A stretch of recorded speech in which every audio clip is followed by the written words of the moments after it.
Good morning students. 11th class की आज हम हिस्ट्री का फर्स्ट चैप्टर पढ़ने वाले हैं। चैप्टर का नेम है समय की शुरुआत, यानी कि जिस समय में हम आज रह रहे हैं उसकी शुरुआत कैसे हुई, जो भी स्टार्टिंग से चलता आ रहा है उसके बारे में आज हम पढ़ेंगे। तो बच्चे आप ध्यान से सुनना। फर्स्ट चैप्टर है हमारा 11th क्लास हिस्ट्री, समय की शुरुआत। अब देखिए यहाँ पे हमारा फर्स्ट पॉइंट है आधुनिक मानव। अब आप सोचोगे एकदम से आधुनिक मानव कहाँ से आ गया, तो देखिए बात ये है कि आज के टाइम में जो मनुष्य है, जो मानव है, हम हैं, आप हैं, हम देखते हैं जो भी, ये क्या है, आज जिस रूप में हम मानव को देखते हैं, मतलब कि जो आज हम देख रहे हैं सभी को, ऐसे लोग कई वर्षों पहले पैदा हुए।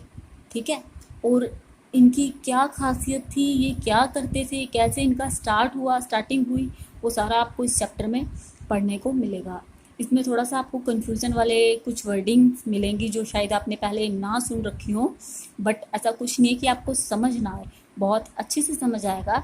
आप इस चैप्टर को ध्यान से सुनना, ठीक है। तो देखिए बच्चे, ये शिकार करते थे, मांस खाते थे, कंदमूल, फल, बीज आदि खाते थे, यानी कि ये क्या करते थे, जानवरों का शिकार करते थे। ठीक है, शिकार आप समझते हो, ठीक है। और उसके बाद में क्या, मांस खाते थे। मांस या तो जानवरों को मार के खाते थे या फिर मरे हुए जानवर खुद मर जाते थे, उनका मांस खा लेते थे, यानी कि इनको इतनी नॉलेज नहीं थी खाने पीने की। और कंदमूल क्या होते हैं, जो पेड़ पौधे होते हैं उनकी जड़ें, ठीक है। फल हो गया, फूल हो गया या बीज हो गए, जो भी इनको मिलता था उस टाइम, ये उसी से अपना भोजन करते थे।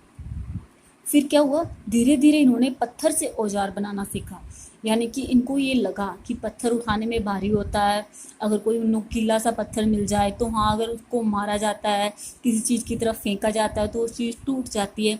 इनको धीरे धीरे इस बात की समझ आई और इन्होंने क्या किया, औजार बनाने शुरू किए, या फिर मतलब थोड़ा सा लगा लो सीखना शुरू किया।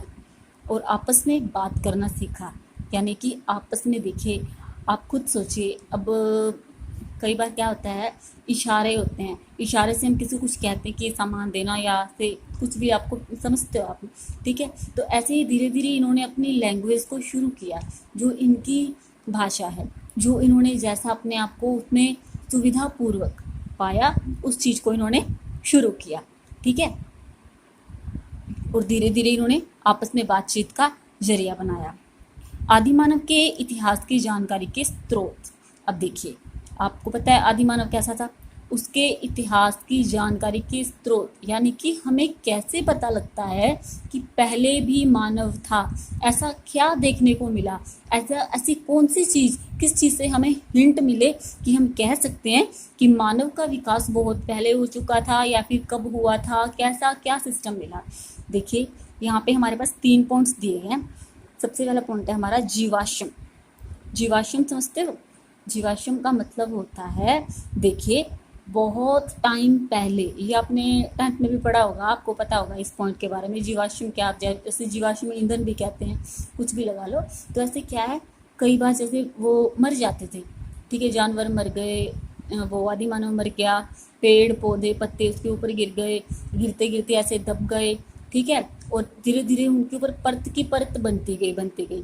तो ऐसे क्या, वो पत्थर चट्टान में वो हो गए, ठीक है। या फिर लगा लो बहुत ज़्यादा नीचे दबने की वजह से उसमें जीवाश्म कहा गया उसको, ठीक है। लेकिन जब वो उसको खोदा गया, किसी तरह से वो मिला, तो हमें उसमें से मान लो इंसान की हड्डी होती है, सर की खोपड़ी होती है, अगर वो मिलती है तो हम उससे अंदाज़ा लगा सकते हैं कि हाँ ये क्या है, ये ज़रूर किसी व्यक्ति की है, व्यक्ति के सिर की खोपड़ी है। तो हमें पता लग जाता है कि हाँ यहाँ पे कोई व्यक्ति था, तभी तो वो मरा, तभी तो ऐसा कुछ हुआ, तभी तो हमें ये मिली, ठीक है ना। तो उस चीज़ से हमें काफ़ी हद तक हिंट मिल जाते हैं। दूसरा पॉइंट है पत्थरों के औजार। अब देखिए बेटा, पत्थर के औजार आपको ये पूर्ण रूप से बात बताने का संकेत है कि हाँ किसी ने पत्थर के औजार बनाए, वो नुकीली से जो भी उनके होते हैं, थोड़े से तेज धार वाले लगा लो, लंबे लगा लो, जैसे भी उनको कंफर्टेबल फील हुआ भी, कैसे उसका किसी जानवर का शिकार किया जाता है उसके अकॉर्डिंग उन्होंने बनाए।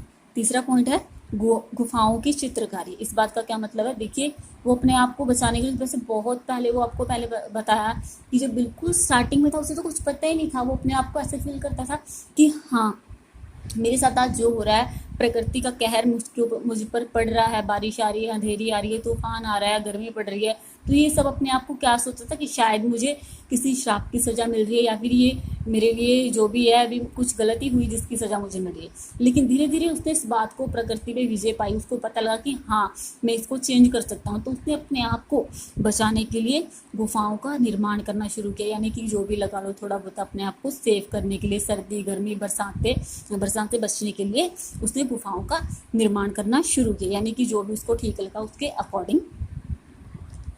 फिर देखिए क्या हुआ, मानव का विकास क्रमिक रूप से हुआ। क्रमिक रूप का क्या मतलब होता है कि ऐसे नहीं एकदम से आज हमारे पास जो मानव है, मनुष्य हम देख रहे हैं सीधा एकदम से उसी रूप में आ गया, नहीं जी ऐसा नहीं हुआ। ठीक है, उसका विकास क्रमिक रूप में हुआ, धीरे धीरे हर एक चीज़ का विकास हुआ, उसके माइंड का भी विकास हुआ, उसके खाने पीने के तरीके का भी विकास हुआ, उसके पहनावे का, उसकी भाषा में, उसके औजारों का, उसकी गुफाओं में, हर एक चीज़ में धीरे धीरे विकास हुआ।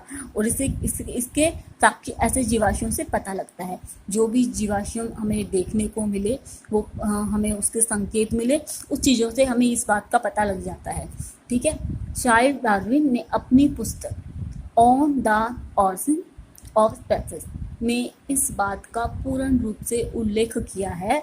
उन्होंने लिखा है कि मानव बहुत समय पहले जानवरों से क्रमिक रूप से विकसित होकर अपने वर्तमान रूप में आया है।